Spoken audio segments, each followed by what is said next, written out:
Dear students, आप सभी का बहुत बहुत स्वागत है। बच्चों, ये क्लास 4 का हिंदी बुक है, चैप्टर 19, और यह चैप्टर है नालंदा।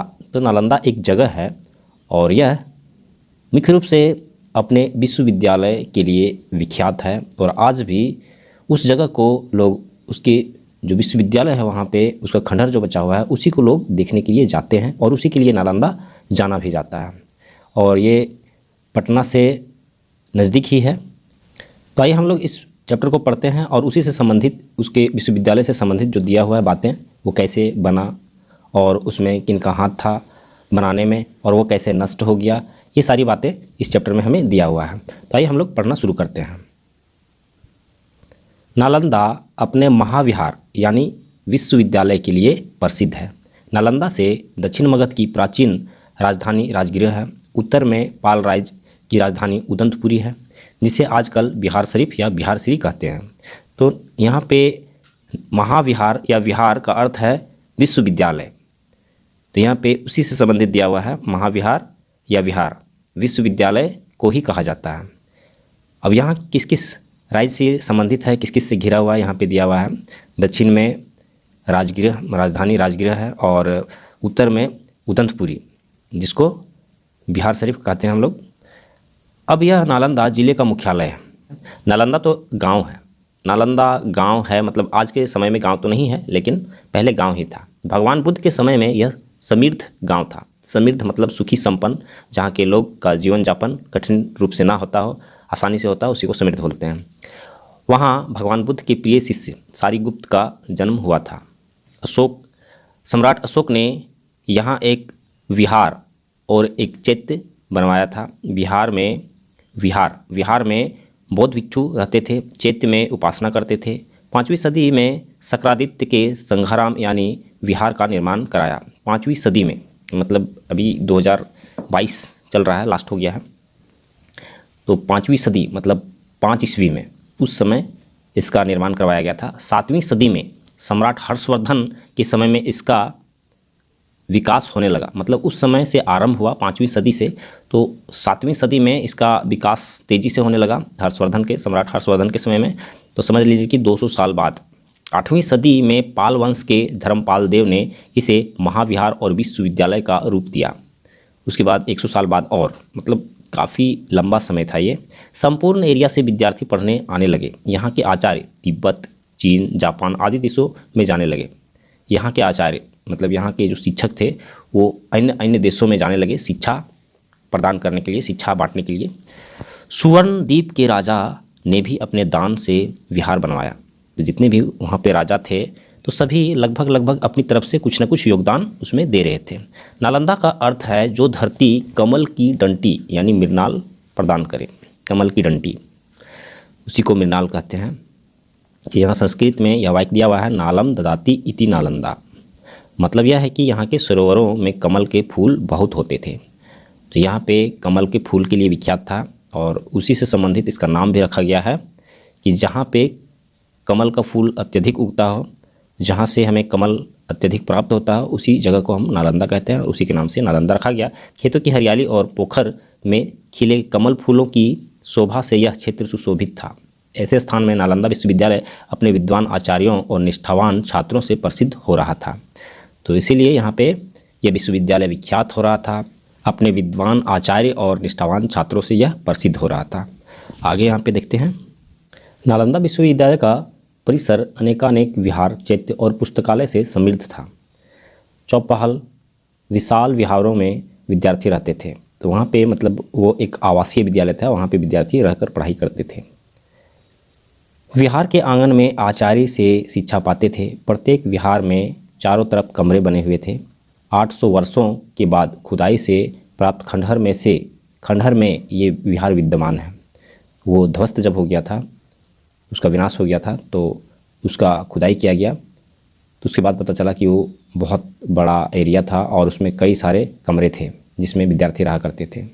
विहार पंक्ति में है। हर विहार में व्यवस्थित प्रकोष्ठ मतलब कमरे हैं। बाहर आंगन में आचार्य पीठ है। विहार के समक्ष चैत्य यानी मंदिर है। चैत्य का मतलब है मंदिर।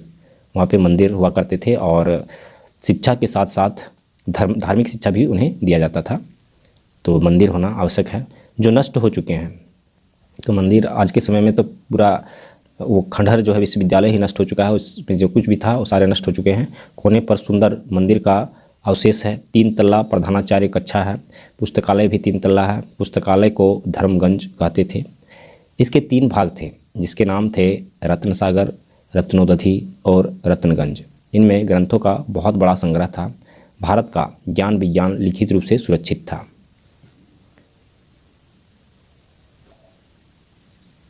जैसे कि यहाँ पे बतलाया जा रहा है कि पुस्तकालय 3 तल्ला था और प्रधानाचार्य का कक्ष भी 3 तल्ला था। इसके अलावा पुस्तकालय के 3 अलग अलग भाग थे। तो हमें तो आज के समय में नहीं मिलता, लेकिन इतना बड़ा स्कूल था, इतना बड़ा विश्वविद्यालय था, तो उसमें अलग अलग भाग रह सकते हैं। कहा जाता है कि इसमें देश विदेश के 10,000 छात्र पढ़ते थे। इन छात्रों का नामांकन प्रवेश द्वार पर के पंडित द्वारा किए गए प्रश्नोत्तर पर ही निर्भर था। उस समय द्वार पंडित भी इतना विद्वान होता था। तो जिस प्रकार से आज हम किसी अच्छे स्कूल में जब एडमिशन लेने के लिए जाते हैं, बच्चे को करवाने जाते हैं, तो वहाँ पे एक टेस्ट के रूप में कुछ सवाल पूछे जाते हैं या लिखित रूप में लिए जाते हैं। तो उस परीक्षा को उत्तीर्ण करने के बाद, उस टेस्ट को पास करने के बाद बच्चे का वहाँ पे एडमिशन हो पाता है। अगर उस पर पास ना हो तो फिर विशेष रिक्वेस्ट के बाद ही उसमें दाखिला हो पाती है। उसी तरह से वहाँ पे उसके द्वार पे जो पंडित रहा करते थे, वो छात्रों से, नए छात्रों से सवाल पूछा करते थे और उसके अनुसार से उसका वहाँ पे एडमिशन हुआ करता था। बाद में इसी तरह का भागलपुर के कहलगांव में विक्रमशिला विश्वविद्यालय की स्थापना हुई। तो इस तरह से विक्रमशिला विश्वविद्यालय की भी स्थापना, जैसे कि नालंदा में विश्वविद्यालय, नालंदा विश्वविद्यालय की स्थापना हुई थी, उसी तरह से यहाँ भी करवाया गया था। परंतु 12वीं सदी के अंत में दिल्ली के सम्राट पृथ्वीराज हार गए। कनौज के राजा जयचंद पराजित हो गए।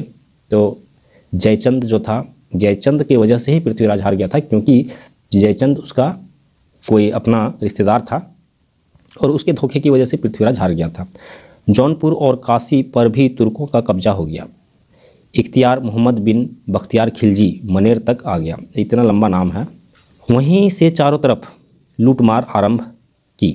उस समय मगध की राजधानी उदंतपुरी यानी आज की बिहार शरीफ में पाल वंश के बूढ़े गोविंद पाल देव राज करते थे। तो उस समय बिहार शरीफ में एक ऐसे राजा थे जो उनका उम्र काफ़ी हो गया था, वो बूढ़े हो चले थे, वो दुर्बल हो गए थे, तो वो राज करते थे। सेना कम थी। बंगाल के राजा लक्ष्मण सेन से अच्छा संबंध नहीं था, तो लंबे समय से उन लोगों का जो रिलेशनशिप होता था वो अच्छा नहीं हो पाने की वजह से भी वो कमज़ोर हो जाते थे। क्योंकि अगर रिलेशनशिप अच्छा हो तो समय पे वो लोग एक दूसरे की मदद कर सकते थे, लेकिन ऐसा स्थिति नहीं था, जिसकी वजह से वे काफ़ी वीक हो गए, कमज़ोर हो गए, और जिसकी वजह से कोई भी विदेशी आकर उस पर हमला कर देता था। तो यहाँ पे वे तंत्र मंत्र पर अधिक विश्वास करते थे। तो पहले के व्यक्ति जो है मंत्र पर ही ज़्यादा विश्वास किया करते थे। तो वे भी, जो बूढ़े राजा थे गोविंद पाल, वे भी तंत्र मंत्र पर विश्वास किया करते थे। इख्तियार ने 200 घुड़सवार सिपाहियों के साथ आक्रमण कर दिया। राजा गोविंद पाल हार गए। इख्तियार ने शहर और पहाड़ी पर बने विहार का विध्वंस कर दिया। आक्रमण, विध्वंस और हत्या के विचार से वह नालंदा आया था और वह चाहता था कि किसी तरह से इस महाविहार विश्वविद्यालय का अंत कर दिया जाए। इसी सोच से आया था और अपनी सोच को वो अंजाम देता गया। तो उस समय हम लोग ये समझ लें कि वो तुर्क जो थे, तुर्की देश से जो आए हुए थे तुर्क लोग, तो उन्हीं लोगों ने नालंदा विश्वविद्यालय का अंत कर दिया। उन्हीं लोगों ने उसमें आग लगा दिया था। उसका नाम था इख्तियार मोहम्मद बिन बख्तियार खिलजी। तो इसी ने नालंदा विश्वविद्यालय पर आग लगा दिया था। यहाँ पे आगे बना हुआ है, शहर और पहाड़ी पर बने विहार का विध्वंस कर दिया, मतलब उसका अंत कर दिया। आक्रमण, विध्वंस और हत्या के विचार से वह नालंदा आया। उसने शिक्षा विद्या के स्थान पर भी मेहरबानी नहीं की, मतलब उसको भी नहीं छोड़ा, क्योंकि उसका टारगेट वही था कि उसी को नष्ट करना है।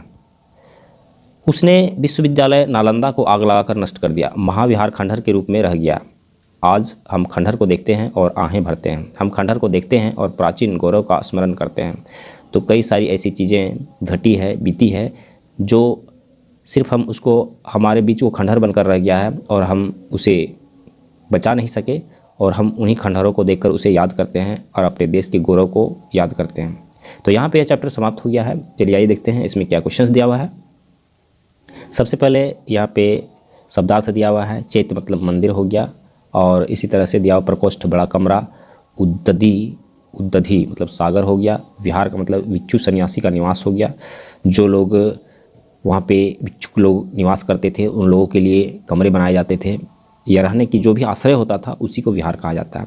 संधि, यहाँ मुख्यालय का संधि यहाँ पे बना हुआ है, क्योंकि नीचे क्लास का जो बुक होता है उसमें कई सारा चीज़ बना के दे दिया जाता है और यही चीज़ जो है फिर आगे क्लास में पूछा भी जाता है। इसीलिए इसको विशेष रूप से आप पढ़ लें ताकि अगली क्लास में जब पूछा जाएगा तो आप बना सके इसे। और यहाँ पे क्वेश्चंस दिया हुआ है, यहाँ पे 6-7 क्वेश्चन दिया हुआ है। तो आइए मैं आप लोगों को इस क्वेश्चन का आंसर सॉल्व कर देता हूँ। यह चैप्टर 19 का क्वेश्चन आंसर, नालंदा कहाँ है और यह किस लिए प्रसिद्ध है। नालंदा बिहार में है और यह विश्वविद्यालय के लिए प्रसिद्ध है। नालंदा शब्द का क्या मतलब है। नालंदा शब्द का अर्थ है जो धरती कमल की डंटी यानी मृणाल प्रदान करे। यहाँ विश्वविद्यालय कब बना। यहाँ विश्वविद्यालय 8वीं सदी में बना। यहाँ कहाँ से विद्यार्थी पढ़ने आते थे। यहाँ संपूर्ण एशिया से विद्यार्थी पढ़ने आते थे। यहाँ का पुस्तकालय कैसा था। यहाँ का पुस्तकालय 3 तल्ला था।